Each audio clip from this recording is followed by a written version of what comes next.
کوئی کھا سکتے ہیں؟ اپنے مردار بھائی کا گوشت کھا سکتے ہیں کوئی؟ فرماتے ہیں رسول اللہ صلی اللہ علیہ وسلم غیبت کرنے والا اپنے مردار بھائی کا گوشت کھانے والا اب دونوں برابر ہیں، مماثل ہے، فرمایا وہ گوشت کھانے کے برابر ہے. غیبت کرنا، اپنے مردار بھائی کا گوشت کھانا، دونوں برابر ہے. اللہ اکبر اللہ اکبر.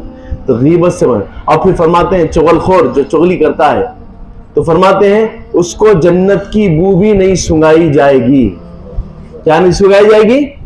جنت کی بو بھی نہیں سنگائی جائے گی. اللہ اکبر اللہ اکبر. کتنا بڑا معاملہ ہے، نہیں؟ کتنی بڑی بات ہے کہ اگر کوئی غیبت کرتا ہے تو اس کو جنت کی، اور جنت کی خوشبو کہاں سے آئے گی؟ جنت کی خوشبو کہاں سے آئے گی؟ مانے 1000 میل، 1000 کلومیٹر دور. کدھر؟ 1000 کلومیٹر بولتے ہو. اب یہاں سے دلی سمجھو آپ، 1000 کلومیٹر ہوتا غالباً. دلی میں جنت ہے تو یہاں سے خوشبو آئیں گی. کہاں سے؟ یہاں سے خوشبو، اتنی ایسی خوشبو. اب فرماتے ہیں اب غیبت کرنے والے کے ساتھ کیا ہے؟ فرماتے ہیں اس کو بو بھی نہیں سنگائی جائے گی. وہ تو اب انہیں کدھر رہیں گا؟ جنت سے. اللہ اکبر اللہ. تو غیبت سے بچیں، غیبت سے بچیں. یہ بری باتیں ہیں، ان سے ہم کو بچنا چاہیے. ہم کو دوسروں کے لیے معاون و مددگار ہونا چاہیے. یہی اللہ کی طرف دوڑنا ہے، یہی اللہ کی محبت میں دوڑنا ہے. اللہ سے پیار کرنا یہی ہے. ہم سمجھتے ہیں 10 معاملات ہم جو ہے کھانے کھلا دیتے ہیں، فلاں کر دیتے، فلاں کرتے ہیں، مگر یہ عمل ہم اپنا نہیں چھوڑتے تو پھر وہ سارے کا سارا جتنا عمل کیا وہ بیکار. نمازیں پڑھتے ہیں، کوئی نماز ہماری چھوٹتی نہیں. ہم متقی ہو کے نماز پڑھ رہے ہیں، پابندی کے ساتھ نماز پڑھ رہے ہیں، اور نماز پڑھتے ہوئے ہم کیا کر رہے ہیں؟ برائی بھی کر رہے ہیں. تو بھئی تم جو برائی کر رہے ہیں، برائی کی وجہ سے تمہارے معاملات پورے کے پورے خراب ہیں. تم سمجھ رہے ہیں بچ جائیں، نہیں بچتے. تم خطرے میں ہیں، خسارے میں ہیں. اپنے آپ کو بچانا ہے تو ان تمام برائیوں سے توبہ کریں، رجوع کریں. ان تمام برائیوں سے توبہ کریں، رجوع کریں. اللہ کی بارگاہ میں اللہ کی بارگاہ میں سرزریز ہو جائیں، اس کی بارگاہ میں معافی مانگیں. مولا تعالیٰ کرم فرمائے. اور یہ مہینہ کیسا مہینہ ہے معلوم؟ آپ کر لو توبہ. یہ توبہ کا ہی مہینہ ہے. نہیں معلوم ہمارے ساتھ کیا عمل ہونے والا ہے، نہیں معلوم کب ہم پہ موت طاری ہونے والی ہے، کب ہم اللہ کے حضور حاضر ہونے والے ہیں، نہیں معلوم. اور یہ جو 15ویں شب آنے والی ہے نا، کل نہیں پرسوں، منگل کا دن الحمدللہ یہاں پر پروگرام بھی رہے گا. تو یہ جو کل نہیں پرسوں کی رات ہے نا، یہ رات آپ کا نامہ عمل اللہ کے حضور پیش کیا جائے گا. اللہ اکبر اللہ اکبر. اور پھر یہی رات فیصلے ہوں گے. فیصلے بولے تو اگر کوئی شادی نہیں کرا ہے تو اس کی شادی ہوں گی نہیں ہوں گی، آج کی رات فیصلے ہوں گے. اگر کوئی کسی کو بچے ہونا ہے تو اس کو بچے ہوں گے نہیں، آج کی رات فیصلہ ہوگا. اگر کسی کے ساتھ کاروباری معاملات ہو تو کاروبار اس کا چلیں گا نہیں چلے گا، مانے اسی رات فیصلہ ہونے کا ہے. اگر اس پہ موت طاری ہونی ہے تو پھر وہ آج ہی کی مانے وہ 15ویں شب کو جو ہے فیصلہ ہونے والا ہے.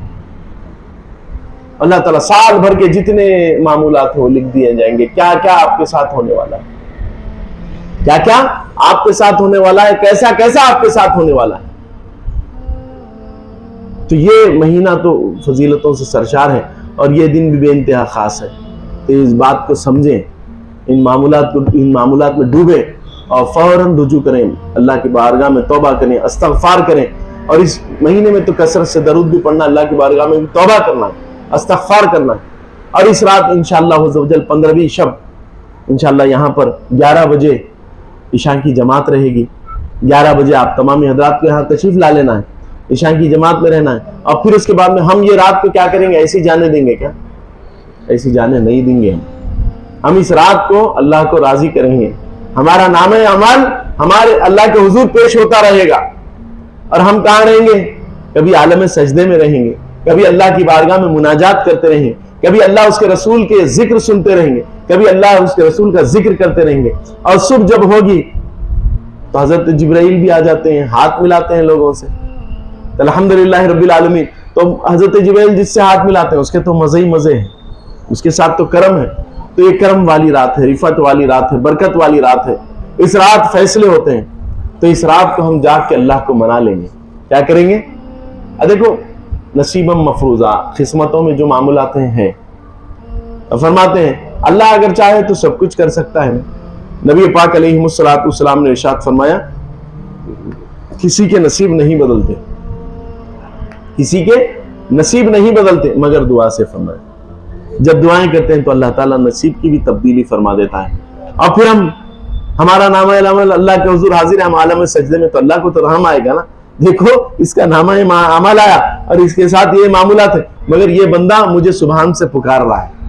فرماتے ہیں دیکھو اللہ تو کریم ہے نا، کرم فرمانے والے ہیں. اللہ کیسا کیسا کرم فرماتے. کسی کے بچے نے عمل کیا تو باپ پہ کرم فرما دیا. موسیٰ علیہ السلام کا زمانہ ہے، ایک گناہگار تھا جو ہر گناہ کیا تھا، وہ لے جا کے اس کو پھینک دیا گیا. حضرت موسیٰ بھی دیکھے بڑا گناہگار تھا، اب اس کو لے کے جا کے بیوی کوئی لے کے جا کے اس کو دفن کر دیا، محلے والوں نے بھی ہاتھ نہیں لگایا. اللہ اکبر. جب اس کا آخری وقت تھا جنت اس کو جو ہے ڈال دیا گیا. اب اس چند دن کے بعد میں حضرت موسیٰ کا گزر ہوا، کیا دیکھتے ہیں کہ وہ جنت کے باغات میں ٹہل رہا ہے، جنت کی نعمتوں سے استفادہ. بولے یہ تو گناہگار تھا، سخت گناہگار تھا، یہ جنت کے باغات میں ٹہل رہا ہے، ماجرا و معاملہ کیا ہے؟ اللہ کے حضور حاضر ہوتے ہیں، فرماتے ہیں باری تعالیٰ وہ تو سخت گناہگار تھا، پھر یہ کرم کیسا ہوگا اس کے ساتھ؟ فرماتے ہیں بات دراصل ایسی ہے، یہ جب اس کا انتقال ہو رہا تھا اس کی بیوی حاملہ تھی اور اسے نرینہ اولاد ہوئی، بیٹا اللہ نے عطا فرمایا. اور جب بیٹا عطا فرمایا اور وہ بیٹا بڑا ہو گیا تھوڑا سا اور زبان کے قابل ہوا، بولنے کے قابل ہوا، اور اس بچے کو ماں نے جو ہے استاد کے پاس پہنچایا تو استاد نے اس کو پڑھایا بسم اللہ الرحمن الرحیم. اب جیسے ہی بسم اللہ الرحمن الرحیم پڑھایا وہ بچے نے تتلی پتلی آواز کے اندر بسم اللہ الرحمن الرحیم پڑھا. فرماتے ہیں ہماری عزت کو جلال آ گیا، ہمیں حیا آ گئی کہ یہ اس کا بیٹا مجھے رحمان و رحیم کہتا ہے اور میں اس کو جہنم میں جلاؤں، اسی لیے ہم نے اس کو جنت سے سرفراز فرمایا. کیسی کرم نواز، نکتہ نواز ہے وہ. کیا ہے؟ نکتہ نواز ہے. اس نکتہ نواز کی بارگاہ میں گڑ گڑائیں.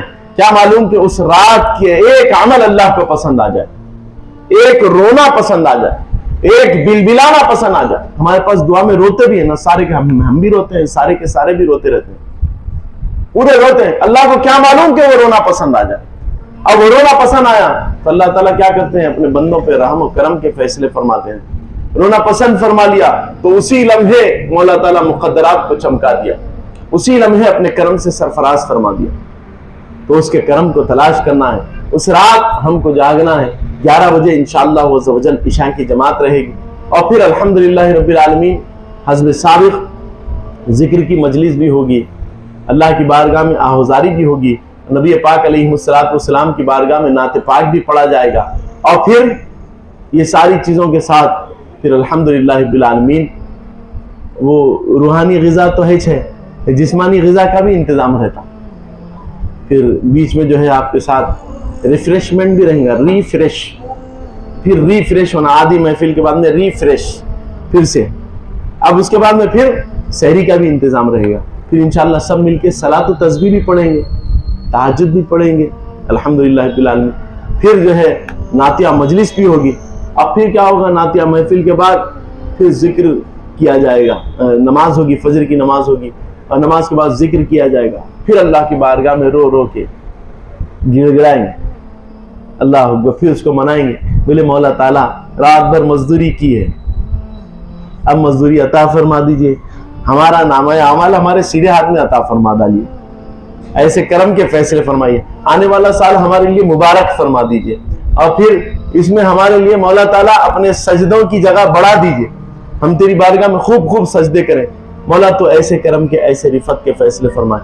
اس کی بارگاہ میں ایسی بخشش طلب کریں، ایسا اس کی بارگاہ میں مانگیں تو پھر وہ کریم ہے، کرم فرماتے ہیں، عنایتوں کے فیصلے فرماتے ہیں. تو بروز منگل کون سے دن؟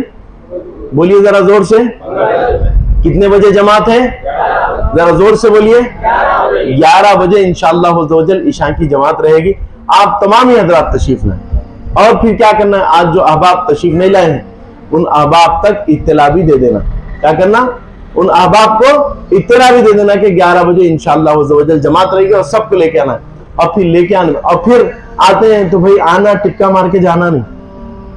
ایسا ہوتا نا، وہ بچپن میں کھیلتے تھے، پٹی بند دیتے تھے، آنا ٹپکا مار کے جانا.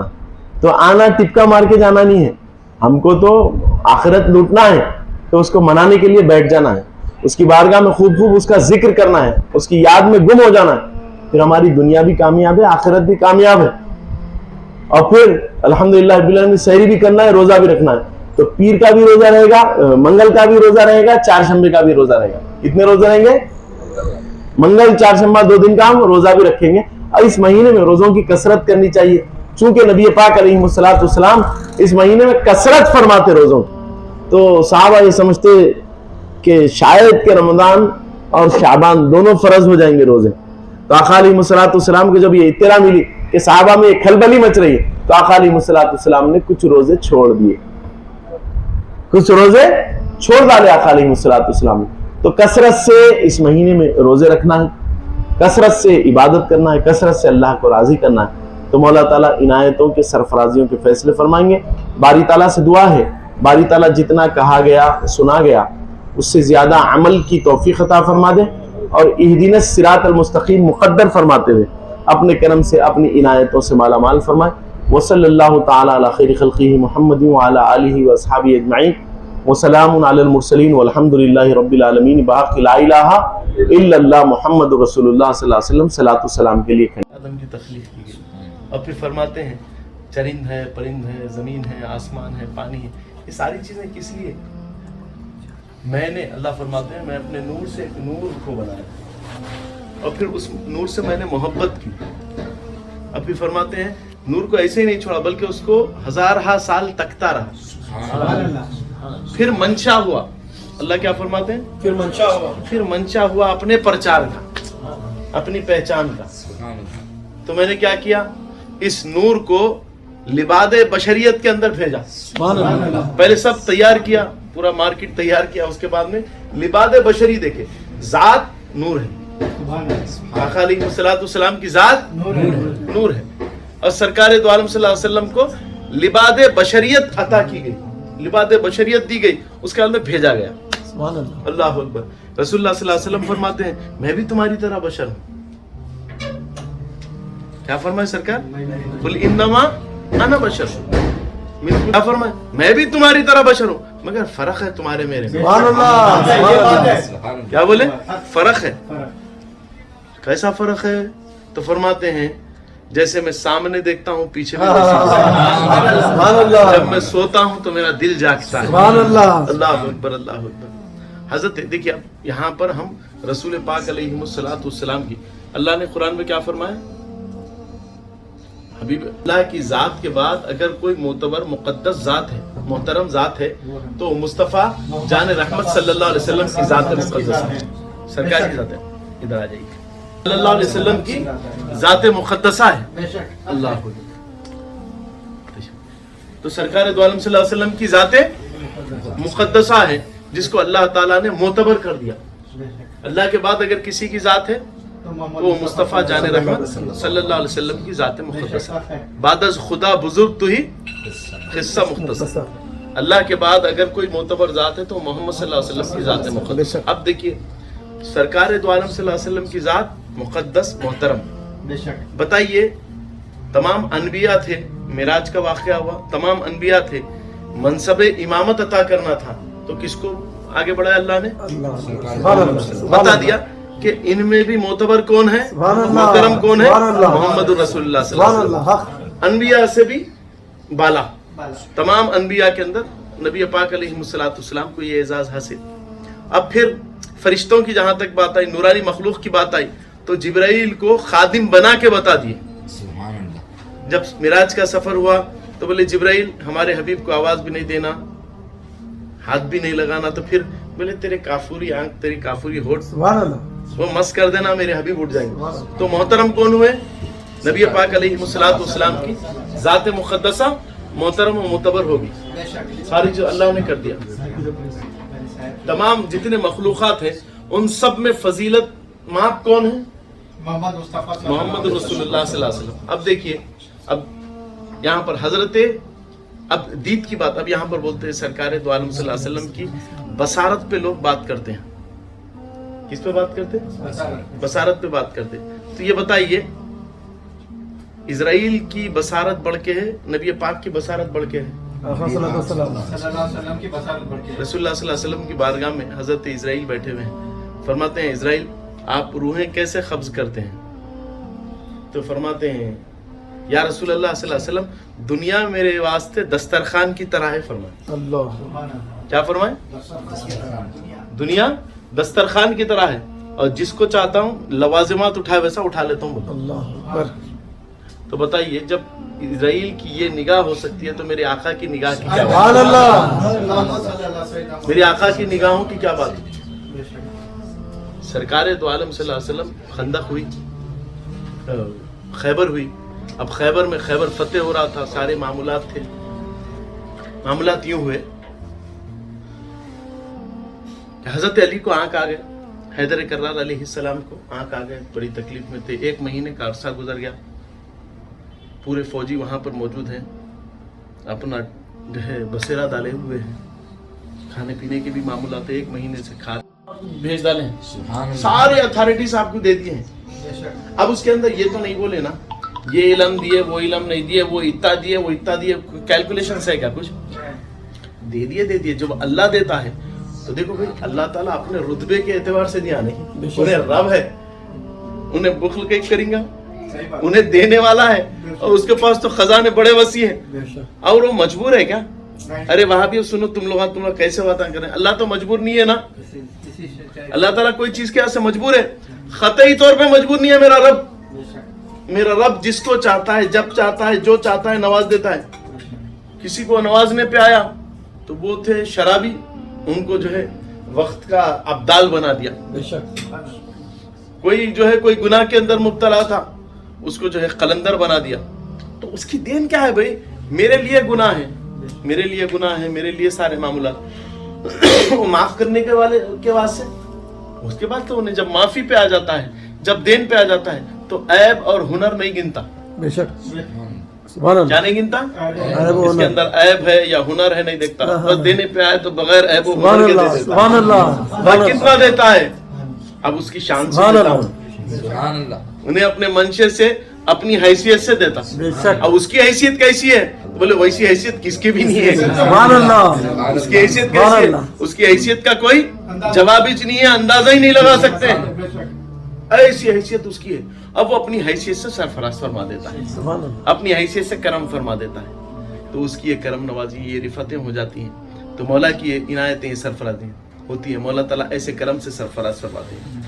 تو یہ مولا تعالیٰ کی طرف سے انعامی فیصلے ہوتے ہیں، فضل سے سرفراز فرماتے ہیں. تو ہمیشہ اس کی دین پر یقین رکھو. کس پہ یقین رکھو؟ اس کی دین پہ یقین رکھو، اس کی ذات پر یقین رکھو اور اس سے تعلق پیدا کرنا ہے. اب ہے نا بھائی، دین پہ بھی یقین رکھیں گے، اس کے جو ہے سارے معاملات پہ بھی یقین رکھیں گے، مگر اس سے تعلق بھی پیدا کرنا ہے. تو تعلق کیسا پیدا کرنا؟ تو بولے آؤ محمد رسول اللہ صلی اللہ علیہ وسلم کے قدموں میں، ان سے محبت کر لو، انہیں خود بخود تمہارے سے محبت کرتا ہے، دین کے دروازے تمہارے لیے کھول دیتا. تو پہلے محمد رسول اللہ صلی اللہ علیہ وسلم سے اپنی وابستگی وارفتگی کا اظہار کرو. پہلے تو دیوانگی نظر آئیں گی، پہلے تو دیوانگی نظر آتی ہے. اب جیسے محبت میں ڈوبنا ہے تو محبت میں ڈوبنے کی ابتدا و انتہا کی کیفیت ہے. تو پہلے تو مسکراہٹ رہتی، مگر وہ مسکراہٹ غم میں تبدیل ہو جاتی ہے، آنکھ سے آنسو نکلتے ہیں آدمی. تو پہلے آپ کو نقل کرنا پڑے گا، اس کے بعد میں آپ کے پاس اصل آ جائے گی. تو پہلے نقل میں رو. بے شک کیا کرو؟ رو. پہلے نقل میں رو، انشاءاللہ اللہ اس کو اصل فرما دے. بے شک بے شک. تو رسول اللہ صلی اللہ علیہ وسلم کی فراق میں رو، آنکھ سے آنسو بہاؤ، تنہائی میں درود پڑھتے ہوئے رو اور ان کے احسانات یاد کر کے رو. اللہ اللہ. بے شک حشر کا میدان یاد کر کے رو، 63 برس کی زندگی یاد کر کے رو.